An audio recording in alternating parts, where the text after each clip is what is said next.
भारताची आर्थिक राजधानी मुंबई, स्वप्नांची नगरी मुंबई, 30% इन्कम टॅक्स देणारी मुंबई, एवढी सेवा मुंबई करते पूर्ण राज्याची, भारताची.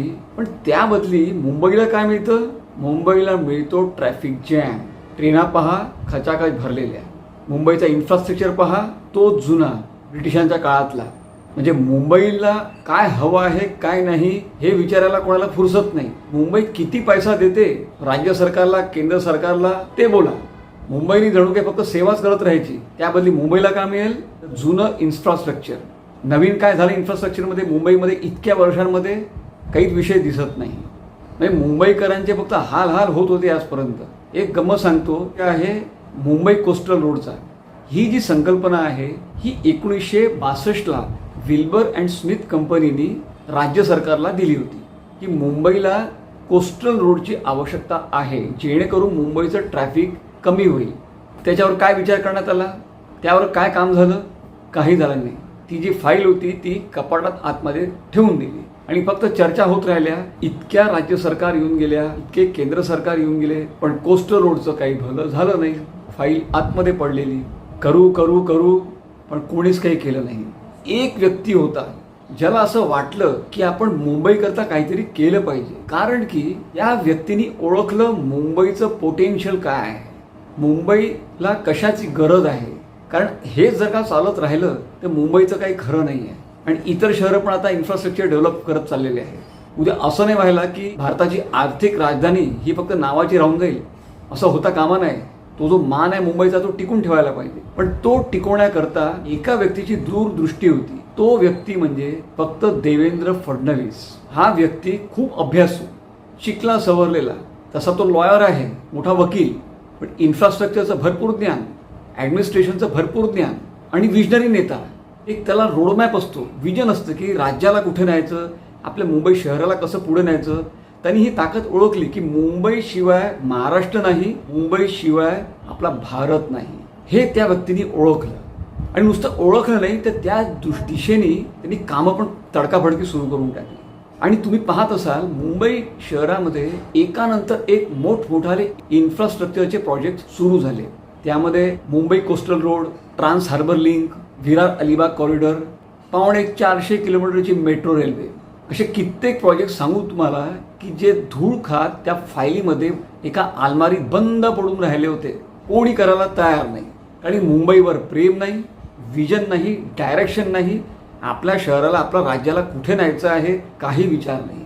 पण ह्या माणसाला तो विचार होता म्हणून यांनी कामं फटाफट सुरू केली.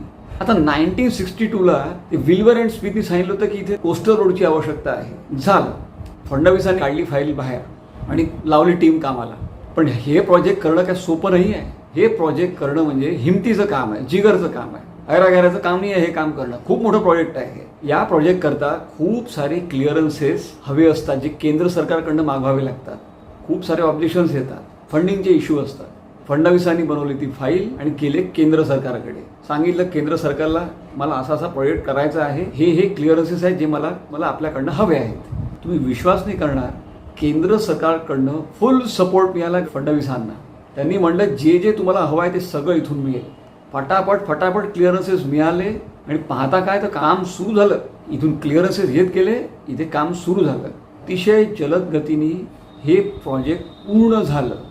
असली कामं तेव्हाच होतात जेव्हा एका व्यक्तीला त्या शहरावरच प्रेम आहे, तो पॅशनेट आहे, तरच होतात. अच्छा, मुंबई कोस्टल रोड म्हणजे एक्झॅक्टली काय आहे मी संक्षिप्तमध्ये तुम्हाला सांगतो. सद्यस्थितीत दक्षिण मुंबईहून जर आपल्याला वेस्टर्न सबर्ब्सला जायचं असेल कुठेच असा रस्ता नाही आहे. गल्ल्यांमधून जावं लागतं. मग माणूस कुठून जातो? वेस्टर्न एक्सप्रेस हायवेनी. तर या सगळ्या गाड्या वेस्टर्न एक्सप्रेस हायवेनी उत्तर दिशेने जातात. आणि मग त्यांना जर वेस्टर्न सबर्ब्सला जायचं असेल तर ते डायव्हर्जन घेऊन वेस्टर्न सबर्ब्सकडे जातात. पण ह्याच्यामध्ये किती मोठा लॉंग कट होतो? सगळ्या गाड्या एकाच रस्त्याने जातात, तो होतं ट्रॅफिक जॅम. म्हणून एक रस्ता पश्चिम किनारपट्टीकडनं होणं आवश्यक होतं. त्याला म्हणतात रिंग रोड. तुम्ही पहा बऱ्याच शहरांमध्ये तुम्हाला रिंग रोड दिसतील. जसं नागपुरात आहे. नागपुरात 2 रिंग रोड आहेत.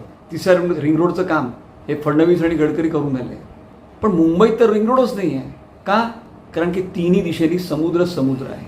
मग रिंग रोड बनेल कसा? नवीन रस्ता बनेल कसा? त्याकरता हा मुंबई कोस्टल रोड बनवणं अति आवश्यक होतं, काळाची गरज होती आणि तो बनला. प्रशस्त 8 लेन सीमलेस ड्राईव्ह, कुठे सिग्नल नाही. 1,30,000 गाड्या या रस्त्यावरून रोज ट्रॅव्हल करतात. 2.5 तासाचं अंतर फक्त 40 मिनिटात पूर्ण करतात. आज जर का हा कोस्टल रोड नसता तर या गाड्या कुठून गेल्या असत्या? या गाड्या गेल्या असत्या वेस्टर्न एक्सप्रेस हायवे किंवा कुठल्या तरी गल्ल्यागुल्ल्यांमधनं आणि पूर्ण ट्रॅफिक जॅम झालं असतं. आज या गाड्या कोस्टल रोडवरून चालल्या आहेत म्हणून हा जो वेस्टर्न एक्सप्रेस हायवे आणि इतर जे रस्ते आहेत ते झाले मोकळे. ते रस्ते आता मोकळे झाले इतर गाड्यांकरता, त्यामुळे ट्रॅफिक कमी झालं आणि 2.5 तासाचं पेट्रोल फक्त 40 मिनिटात ती गाडी वापरते आहे. तर किती पेट्रोल वाचलं? 1,30,000 गाड्यांचं. म्हणजे पेट्रोलची बचत झाली. पेट्रोलचीच बचत नाही तर पर्यावरणाची पण बचत झाली. दोन्ही फायदे झाले. किती मोठा फायदा याचा, पर्यावरणाकरता सुद्धा फायदा आहे आणि आपला जो पैसा जातो परदेशात पेट्रोलच्या रूपातनं फॉरेन एक्सचेंज, तो सुद्धा वाचेल. म्हणजे या प्रोजेक्टचे फायदे किती आहे. लोकांना कमी वेळेत ऑफिसमध्ये जाता येतं. ट्रॅफिक जॅममध्ये थांबून राहायची गरज पडत नाही. पहिल्या दुसऱ्या गेअरमध्ये 5व्या गेअरमध्ये गाडी निघून जाते. लोक वेळेवर पोचतात, लोकांचा वेळ वाचतो. तेवढा जास्त वेळ लोक आपल्या घरी परिवाराबरोबर देऊ शकतात. इतके अमाप फायदे या रोडचे आहेत. पण ते करण्याकरता या व्यक्तीला इनिशिएटिव्ह घ्यावा लागला, तो म्हणजे देवेंद्र फडणवीस. मी अभिनंदन करतो मुंबईकरांचं, धन्यवाद देतो देवेंद्र फडणवीस साहेबांना की तुम्ही खरंच चांगलं प्रोजेक्ट आणलेलं आहे. असेच प्रोजेक्ट्स आणत राहा.